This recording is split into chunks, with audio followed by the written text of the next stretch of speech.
Today's guest is the brilliant co-founder and chief science officer of Nourish Ingredients, Dr. Anna El Tahchy.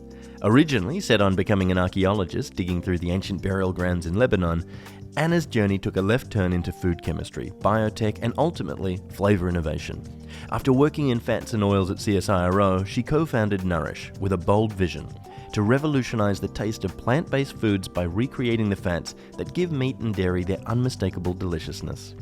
From parenting with a newborn while pitching investors to launching game-changing ingredients like Tasty Lux and Creamy Lux, Anna's story is one of resilience, scientific curiosity, and big-picture thinking. Whether it's turning yeast into umami bombs or building billion-dollar impact from microscopic membranes, she's proving that science can taste as good as it sounds. This is the Mucky Middle. Well, Anna, thank you so much for joining us in the Mucky Middle. Thank you for having us. Thank you. Well, before we jump into Nourish and everything that you're doing in the business, I always like to start this with, what was it that you wanted to be when you were a kid? It's always a tough question. I have children now and I know they change opinions every day. Yeah. But if I would just remember, I was nurtured in an environment that had a lot of fossils around me. So archaeologist was always the thing that I wanted to become, and that's what took me to life sciences, and then before I deviated into more exciting food chemistry. But yeah, was fascinated by nature, looking for fossils, trying to understand how we became humans and evolved, like throughout the evolution, how did we become as clever as we are? And that was what my childhood and most summers were looking like. Interesting. Were your parents archaeologists, or they just had an interest? No one in my family. It's just because like my parents' house was on a field that was a Bronze Age cemetery before. Okay. So as we dig into the soil, we start finding bones and Oh, wow. stuff. Okay, okay, amazing. We had to report it to the government, and then it became more interesting as we had expertise around us trying to teach us as kids, where it's coming from. And then God, my kids would love that if we found it. 100%. Yeah, I have ones too, and I'm trying to nurture that curiosity in them too. Yeah. Awesome. And where did you grow up? Where did you... Grew up in Lebanon. So I was born there. Yeah. And then at the age of 18, left to France, where I did most of my studies. And then when I finished my PhD in France, I had the opportunity to come to Australia with my the other founder director in the company. Currently, he was the one who hired me to do a postdoctoral research career at CSIRO in Australia. So that's what took me. I was young, didn't know how far it was and where I'm coming, but took the challenge and came. And since then, I've been here. Awesome. Yeah. And so tell us, how do you get from aspiring child archaeologist to founding a really fascinating deep tech business like Nourish Ingredients? Yes, so throughout my science career, I got exposed to food chemistry. That was my master's. And then deviated a bit into biotech in my PhD, but then it was all about products and organisms. So I was doing a lot of cell culture at that time, which took me to come into a CSIRO for a fats and oils research career in my postdoctoral career. And CSIRO was great because they had that commercial impact. That they're driving the whole scientific organization into. So it was a good exposure for me to have been exposed to the omega-3 work that James, my other founder director, had done in his PhD and postdoc. And I was more exposed into the biofuel industry throughout engineering fats for that purpose. In 2019, when the whole plant-based trend started to become a thing, so as we were doing fats and oils research and we knew there was a taste gap in the market, we kind of felt like this is something that we could potentially help solving. And James, when he discussed it to me straight away, I also had a link with my newborn at that time who was allergic to dairy protein. So I found, maybe alternative sources, because you have two choices, either breastfeed for 2 years or get a customized infant formula from the chemist, which I try to avoid. So I found a cause, interesting. Yeah, throughout my science career, I'm always looking for that cause. If I were to do research, it has to be meaningful. And I took the opportunity, and we both have been driving this company since that time, like 5 years now. Okay. Yeah. And what is the experience of moving from deep research to commercialization? Because that must be a challenging shift.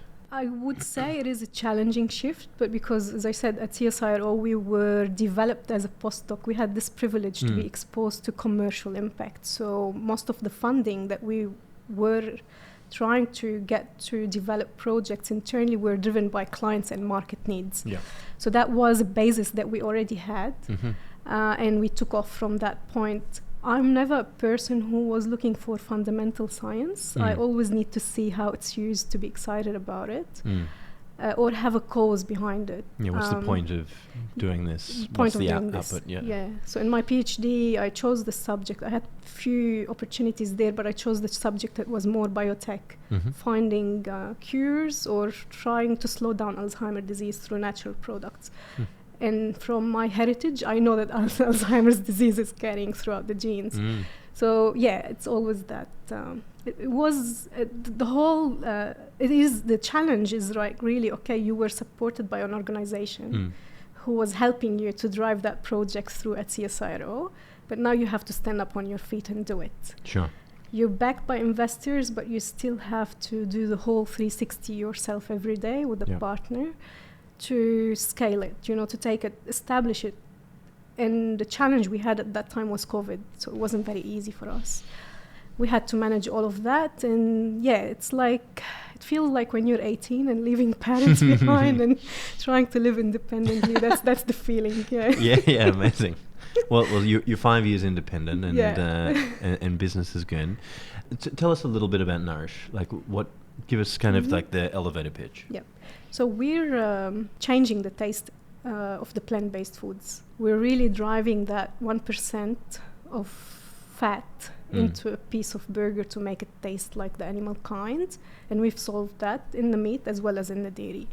What we're doing is really focusing on those fats that only animals have and humans, but plants cannot do. They're omega-6, and we know essential oils, you can't have them from plant oils. You need to look for the animal source for that, or fish. So that's what we're doing. We're looking for those unique fats. We've developed 2 products throughout the 5 years that have been really welcomed by a lot of global customers out there. We have worked closely with customers to reach a point where the products are refined now to cover that extra taste value. And I'm really proud to say that we've got a good customer traction now, dozens of customers globally who are working with us now to advance that into their system. 2 partnerships were recently announced. One is with Fonterra, and that's really to focus on how do you, instead of creating an alternative new source of products, to replace traditional foods, how could you make traditional foods more effective? So the mission that we're doing with Fonterra is that it allows them to preserve some of the high-value proteins in their cheese into high-value nutrition without losing the impact of taste. So what we're doing is adding that fat, dairy fat that humans and animals make and plants can't, to complement the loss of protein by making it remain tasteful. So that's it. So it means that those proteins can go into infant formula, for example, where demand is highly more valuable. So you've solved your problem, but just too late. Yeah, exactly. With your child. 100%, when you think about it. Other mothers out there will be appreciative. 100%. Otherwise, the whole traditional food was trying to replicate that through synthetic sources that isn't appealing to. I mean, that was the choice that I didn't make. Because when you think customized from a chemist, must be made from a lot of chemistry that I'm probably reluctant to feed my babies with.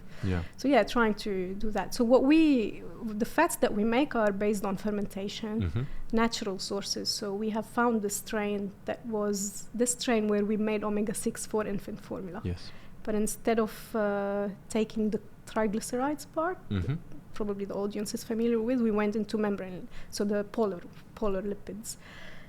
That's what makes them really very potent at very low amounts, and what makes our business very scalable, because you don't need tons of material to change the taste of the industry.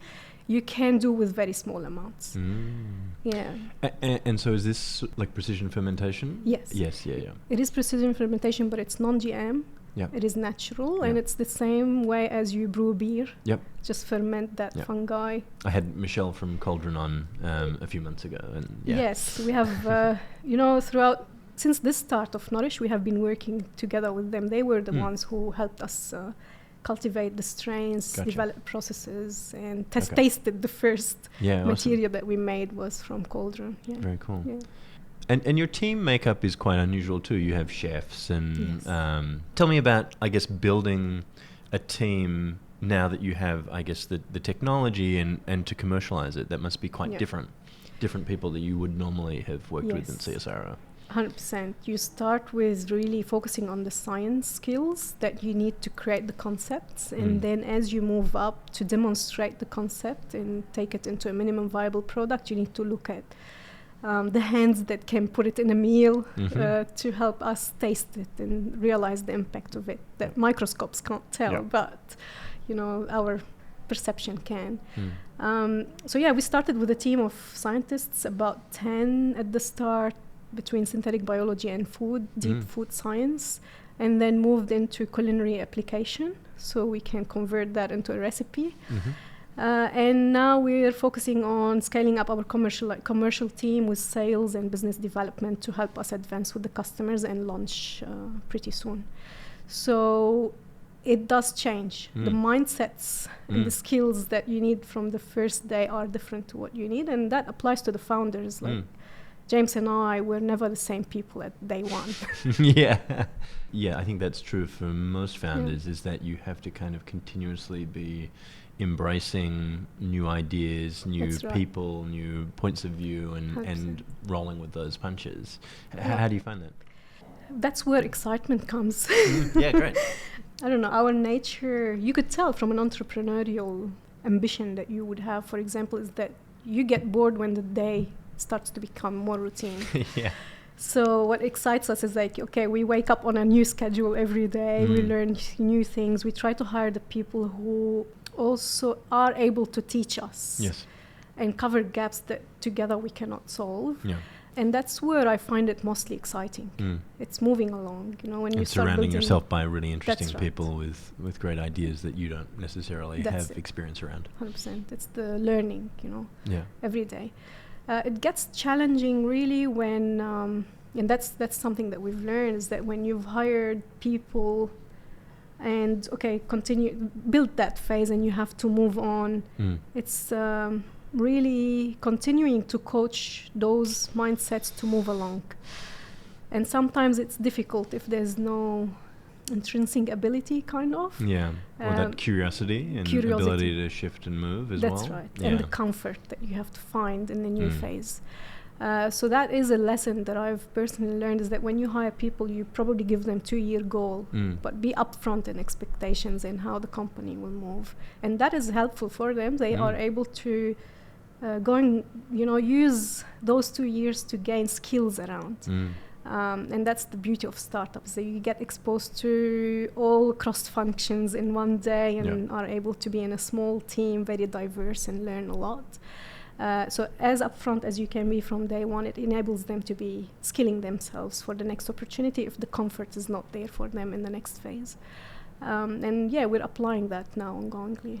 Awesome. And because had you had like this style of management experience previously to starting the business? At CSIRO, I had team leadership and project leadership. So I worked with customers, and also I had to build the capability, fermentation before, and that's how we made Nourish as successful as it is today, because we had some basis behind it.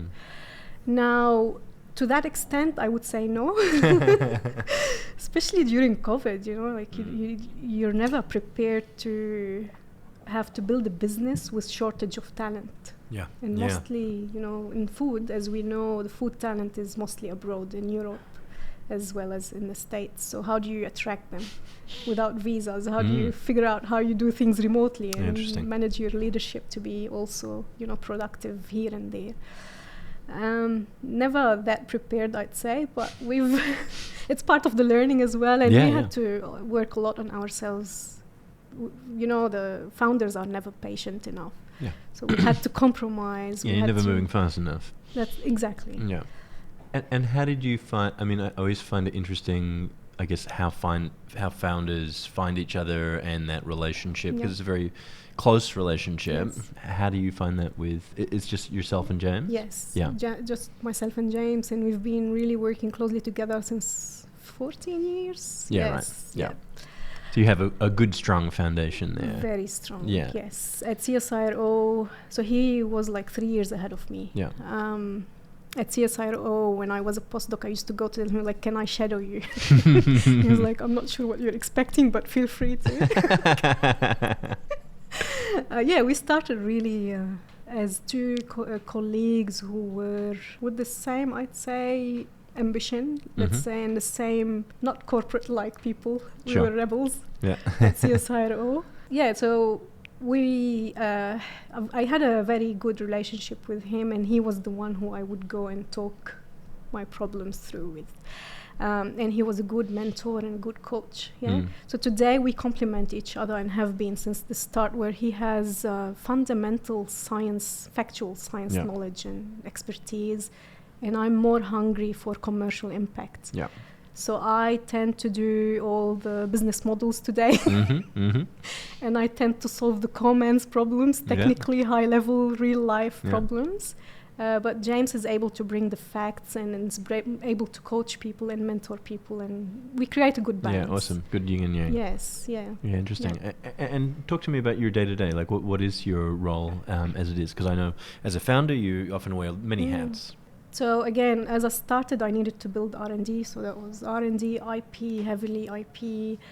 Today, it's more about working with customers, convincing them about the ingredient hand by hand, really asking. Understanding their needs. That's right. Yeah. Making, supporting the commercial team with being on the calls, trying to influence for deals. So we've secured a couple there that are multi-million in size and thousands of tons in volumes. Yeah. And talking about marketing, so I guess the brand is a real key element of that. And how important was that in the early stages versus where you are today? It's always important. We always had to stand out, especially in the plant-based. It started to be very crowded at the beginning, and now we're out a bit. Still now a bit. We're starting to see consolidation. Yeah. But we needed to stand out. And when you talk fats, generally in the public, they don't have that differentiation between what we're doing and what the plant oils and other palm oil replacement companies are trying to achieve.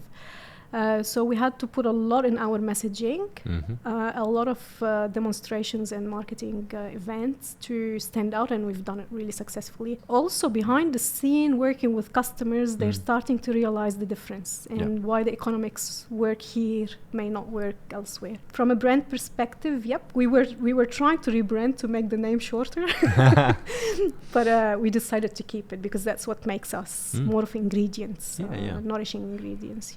And in terms of, I guess that there's been a lot of discussion around, fears from farmers and trying to make sure that all stakeholders are aligned with this solution for the planet, because we need to feed, 50 billion people? Yes. Yeah, how has that been? Yep. So we do have a good case there that represents the impact really across, and the wins across the supply chain, from the farmers all the way to consumers. What we're doing with one of the customers is converting plant fats into premium flavored blends. So you're not doing much there other than adding our Tasty Lux, the meat fat that we're doing, into a bunch of plant fats to then use those into, like, they're already used in the burger. For example, you get 10% of the fat coming from plant fats. So instead of us giving the customer our ingredient separately, we blend it, and then we use that as the flavored fat blend like it is in animals.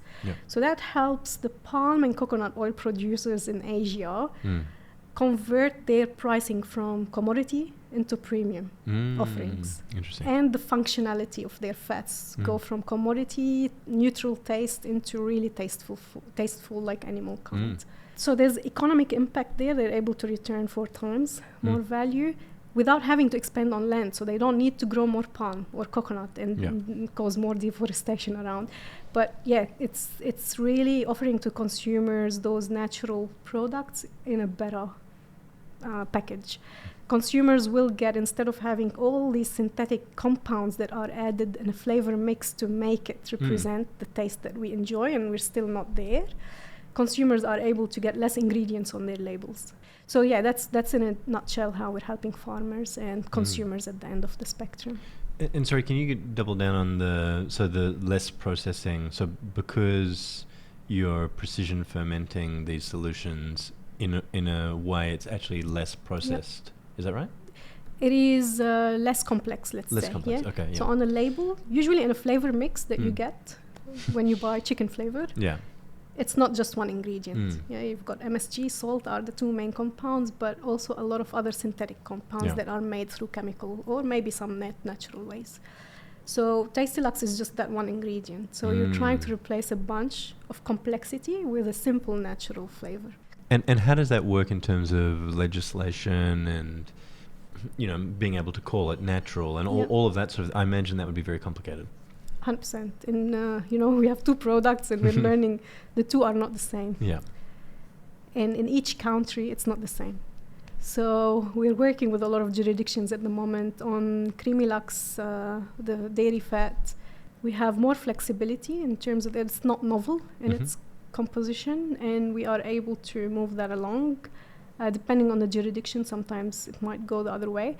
On the Tasty Lux, the privilege that we had is that the strain that we're using has a lot of history behind it because it's been the microbe that was used to ferment omega-6 for the infant formula and the whole supplements around. Yeah. So there's a lot of data behind it. The label depends on the application, but it's also depending on the jurisdiction and how they study that. Yep. So we have high confidence that it'll be natural flavor. For Tasty Lux, Creamy Lux could be more of an oil added, because it's an oil. It's more pure in oil. Yeah, interesting. So the technicalities of how it gets. That's right. Yeah. And describe to me sort of the core purpose of Nourish. Like what is kind of the vision for the business and how are you currently on that path? Yeah. So the whole mission remains the same from day one. What we're trying to do is complement traditional sources to create more diverse options on the table every day for us. As a company, we are continuing to scale that phase. Now we've locked the supply for both ingredients to a significant demand. We've got customers who are needing the product this year, and we've got a good application scope globally between plant-based and traditional hybrid applications. We will take it through that phase. We will first focus on the 3 customers this year, and then we will try to expand our funnel that we have good traction in. And that looks like the EU, US, Asia, and Australia as global markets. From there, we will be expanding our operations as well overseas to create efficiency in the supply chain, because it's hard to manage things sometimes here. This is great for innovation and application and being known and the whole reputation behind Nourish. But when it gets to working with customers, being headquartered mostly in Europe, Southeast Asia, and the US, we're trying to get some proximity there. After that phase, it's really open. It's open. I think we take it phase by phase, but there's a big dream behind it. And we, according to our business model, once we've walked that phase and the next one, we do sit really greatly there around the benchmark of specialty fats and flavor houses. So the value of the company is going to be really significant. I'd say close to 1 billion by 2035. Wow. Yeah. Okay. Amazing. Yes. That's not that far away either. No. No. Yeah. And you talked a little bit about, I guess, adding different things into existing products. Is that also from a flavor point of view as well? Like, will you? It sounds like at the moment it's about replicating as close to meat alternatives and that sort of thing. But will it then become, I'm just imagining what the future is, like, will we be having flavors that we've never tasted before? We have concepts there. Yeah. But then, we park them for now. We do have good patents ahead of us as well, in terms of new tastes that we haven't experienced yet.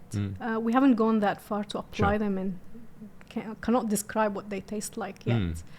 But we know that as omega-6 replicates the beef, chicken, pork, and eggs. Yeah. There are other compounds there that might add uniqueness and taste that humans would probably adopt in future. But we haven't really, we had to narrow down on those two now, and then in the future, maybe in 5 years. My imagination's going wild, so, it's yeah, but you're right. You know, and you look at the food now, and with the different beverages that we have in the market or different recipes, and the molecular gastronomy, for example, has introduced a lot. So why not? Yeah. It might be maybe niche, but it would still be very good to explore. And particularly when you consider, adding in additional vitamin D or whatever it might be into different food products. I know that already happens, but when you look at things like anti-aging or all sorts of stuff, would that be, where do you imagine, what do you think we will be eating in the future? What does food look like? I reckon what we're eating today will continue to be there. That's still, still 60-70%. What's the percentage of, does food still pretty much look the same? No, I don't think so. We're always trying to adapt that to our lifestyle. We need it more. So today we need quick foods, even quicker than just the fast food chains. We like to cook it at home, but it has to be done quickly. You know what I mean? This is it, because we're so busy every day. I reckon there will be easier products, more accessible products, more affordable products out there. But I don't reckon that one day we'll replace what we're eating today. Yeah, I'm not having a turkey smoothie or something. You never know. That's probably the more dystopian, the Black Mirror version. Yeah. Was there a particular, aha moment that you found in kind of the journey? Like when you were doing all of your research and working with James, was there a moment where you're like, oh, I think we're onto something here? Oh, well, that's how we started. When we created Nourish, we were always thinking that those triglycerides are the ones that create the flavor. But it's not until one day that we saw, okay, this is getting crowded, and the company was already established. Let's try to find those unique elements. And then I still remember James would put that online one day when I was pregnant with my second child. And then we said, okay, let's feed the yeast this unique omega-6 and see what happens. So we did it. And then when we put that vial in the oven, we were not allowed to eat at CSIRO in the labs. It's no-go, PC2. But when you put it in the oven, the director was walking in and was like, is anyone doing barbecue here? And that was, okay, this is it. If you realized it, then we should explore it. That's how we really quickly took that as, okay, no, we found it, and let's just move that along. And we paused the palm oil replacement. Others are busy doing that. But now we've already looked at how we can complement that and make it flavorful by using that technology that we found. Interesting. Yeah. So my Nutella might have something else yes. in it. How do you see, the sustainability element? Can you talk us a little bit more about that and how that sort of, you mentioned a little bit about the palm trees and all that kind of thing, but how do you see it sort of long-term impact?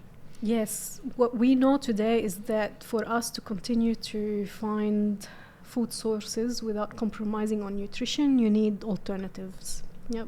So now this is to complement. So what I've mentioned in the cheese application that we're doing is really to reshuffle those sources to where they must belong. Yeah. And that will continue to happen. When we're creating new methodology to create new food, we always need to think about how sustainable, how scalable that is, and how impactful it is from an economic, environmental perspective. We have realized it and focused on the low inclusion, so you don't really need to build massive scale, take away a lot of land out of there, but you could do with very small amounts. Yes. And I do think that the plant-based market is starting to realize that too, and especially this is why we're seeing hybrids out there. From a long-term perspective, I think there's a lot to be done as the cheese, example that I've provided, to reshuffle resources before we create more impact. Yep. There's a lot of food waste as well. Some, people will have to probably think about that before. I reckon that there's already public conscious about it, and then we will continue to educate new generations to come. It is a big problem. Sustainability is a big problem, and you see now a lot of investment is going into the climate tech. So I reckon in 10 years we'll start to see a big shift in how we utilize, how we grow, how we utilize all our food. Yeah. Yeah. And I guess, this podcast is all about, finding the balance between your purpose as a business and also the commercial realities, because it's often, trying to weave and wend your way through that. Are there sort of sacrifices or difficult decisions that you've had to make for, I guess, ultimately the greater good and success of Nourish? Yes. There are already applications that we had to rule out because of the price sensitivity in the market. Yeah, well, we don't want to be profitable from day one. We have a good business model that allows us to. But there are, you can only go as far as you can. Like when you're looking at an application that sells for few cents the kilo out there, and you're bringing that novel ingredient that has achieved a reasonable cost behind it, you cannot go and make a business out of it. So we had to make decisions on where it's best fit. Yes. And we have a big scope that we can make those decisions and sacrifice some elements into it. Those compromises also, like, when some of the examples like we had to look into are really tasteful, like from a taste impact, it's huge what we have transformed. But for us to roll it through, it has to come out of, a cutting and cost. Yeah, interesting. Yeah. So and I guess timing is probably a big part of this as well, 100%. as to what the price point of the substitute is, and as that sort of increases, then that product can then come online. That's 100%. Yeah, and also regulatory path. So we had to probably prioritize some markets now where we can launch into, while we know that the biggest market is probably somewhere else where regulatory is not yet advanced. Yeah. Interesting. Yeah. What is kind of the most conducive regulatory market at the moment? We have the US on Tasty Lux and Creamy Lux in Australia. We're looking at the Middle East as well with a customer, and in Southeast Asia. Yeah, but we know that Europe has the biggest volumes, and this has the longest regulatory timeline. Interesting. Yeah. In terms of just going back to the Nourish brand, has it evolved a great deal over the time that you've sort of been and understanding how the customer is sort of, I guess the majority of your customers are B2B. Yeah. You're a B2B business. Yes. But how have you found that as to sort of evolving it and changing it since you've sort of started? Yeah, look, we still don't know whether we can articulate what we're doing in one word. We had some customers take us as fats companies, some others, okay, you're a flavor house type, flavors. But we really sit in between the specialty fats and the flavors. So now we had to work a lot with customers to understand, what how we're bringing in. How they perceive you and what the value is. Yeah, and how that fits in their formula as well, and their label. We've learned a lot, and now there's a bit of understanding with those 12 customers that we're working with, and how that fits in. Regulatory studies and all of that also allowed us to create that identity in what we're doing. There's a lot of learning that builds into it. We still talk about ourselves as fat innovators, but the use of it is the taste and flavors. Yeah, I guess taste is kind of the output, isn't it? That's right. It's what the end consumer sort of goes. 100%. Oh, okay. Interesting.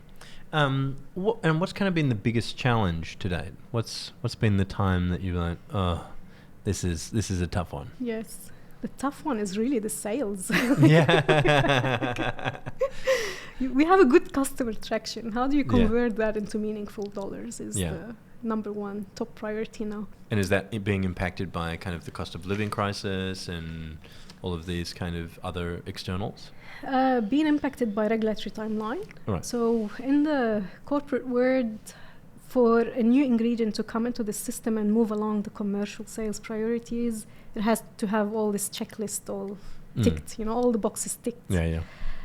So with what we've done in the last few years is that, we created a good balance between tier 2 who are able to move along, understand innovation, and are able to adopt it quickly, and work with us, collaborate with us in their market to get the import and the regulatory all ticked.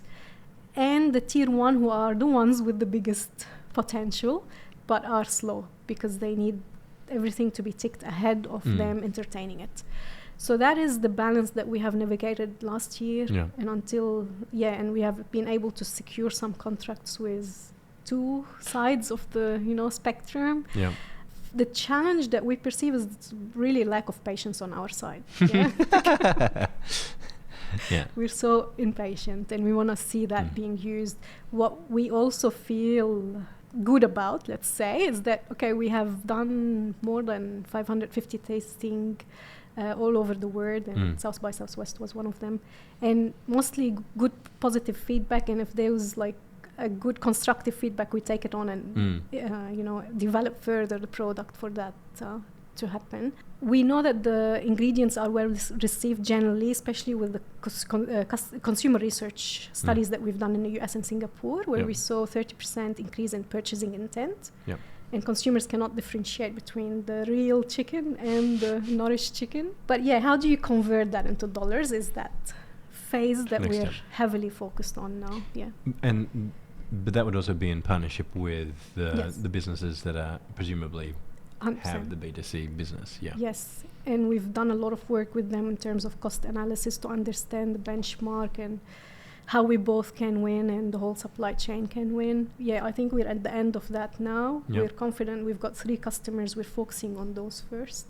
And maybe 2026 will have that funnel of sales expansion really rapidly because our supply is locked in for that as well. Yeah, awesome. Yeah. And I remember at South by you had like little chicken bones and everything, and it was like a chicken wing, but it looked identical to a chicken wing, but didn't have any chicken in it. No. I guess what is the philosophy around the magic of, it's almost theatre in some ways, to sort of pull those other elements together that aren't necessarily part of your product? Yep.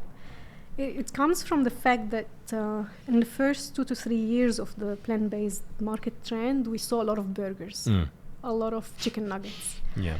So what the step we've taken in our demonstrations as well as the events is to help the consumers realize how you can have diversity in the food and the meal on your table without it having to replicate, what we know as burger or a chicken. How can you use it as you do your own cooking at home every day? Yeah. And that's where it came. The bone itself is just to hold the chicken because you wouldn't eat it. It's not really appealing to have kind of a tofu turned into a chicken. So that's where, and we wanted it to be edible. This is the innovation part of the mind. Yeah. That's great. But it's really to send that message to the consumers, like, no, you can still enjoy your meal. Yeah. Okay. With new products on the shelf. Interesting. Yeah. And what's been your sort of proudest moment today? Really, the stage we're at today, the contracts we've secured with the customers is a good proof that our technology is going to be used, and it's really standing out in the whole crowded space. What else? Me, on a personal level, I always feel proud that I've been able to jump ships when my child was 0 day. Yeah. I made the decision when I was on the maternity bed. And they're now 6 and 4. And I've been really bringing them to the office and doing all of that as a mom on the side. Yeah. It's challenging, and I travel 3 weeks. Sometimes my husband is a great support too. And we don't have family around us. So I put a lot of myself into it, and my kids and husband are seeing all of that. So there's a lot of pride in it too. But on the professional level, how scientists can make the dollars at the end is the whole emotional sense behind it. And proud that it's That's right.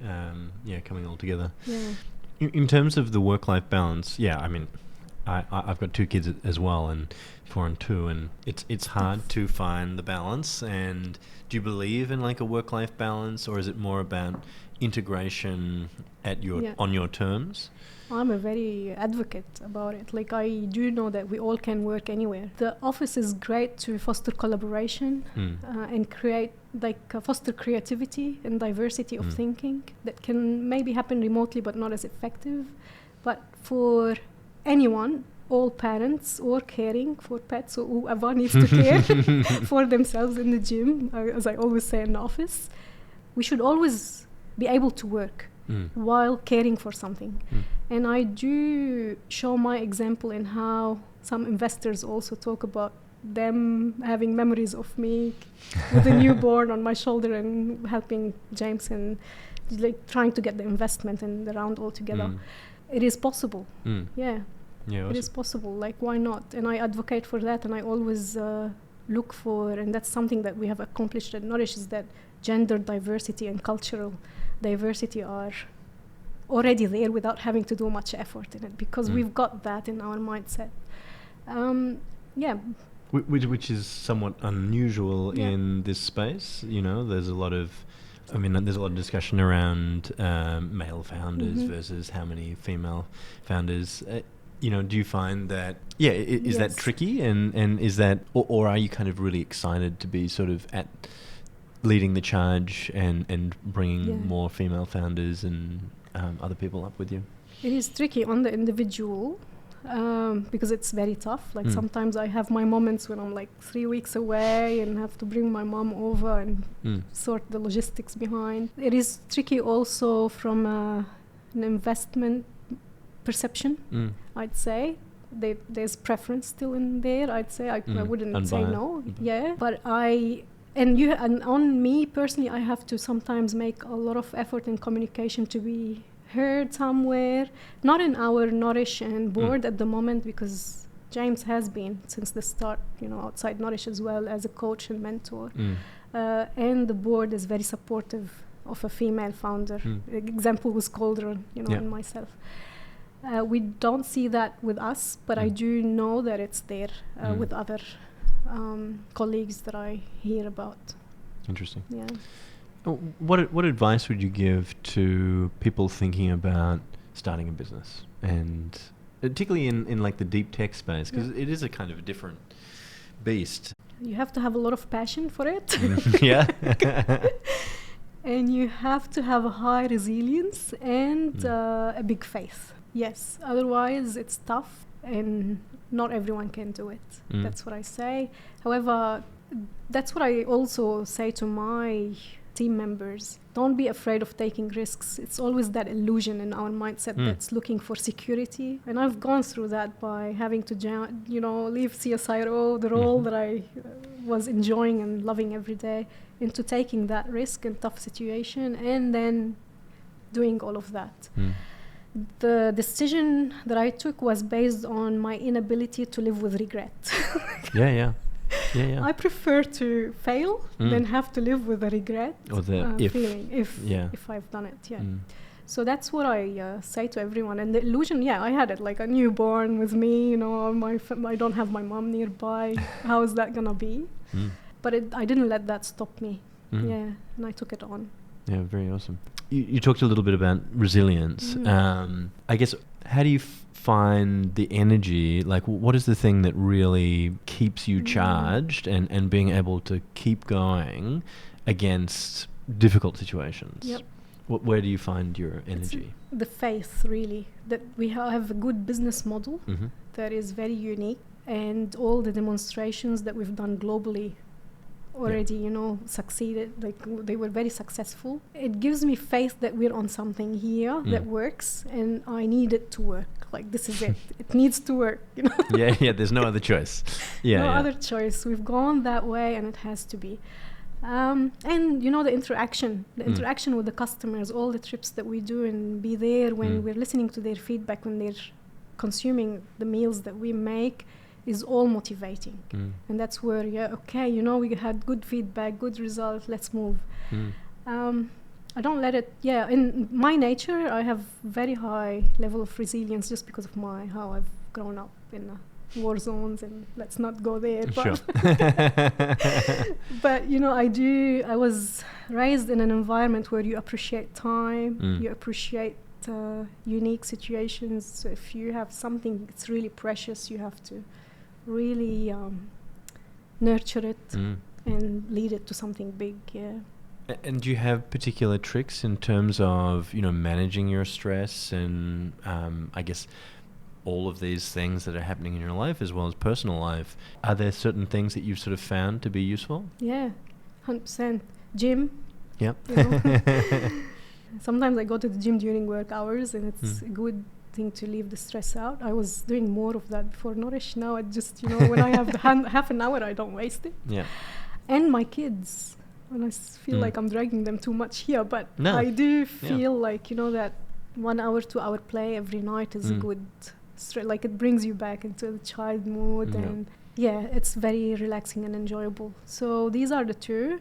And of course my husband, a glass of wine every night. That helps. Yes, very, very helpful. But it's good to see, and this is something we force ourselves to do, is really disconnect from the busy life. So when I find my schedule in a day that is manageable, or things can be rescheduled if I just have a meeting or two, I would reschedule them and just take the whole day and do something fun.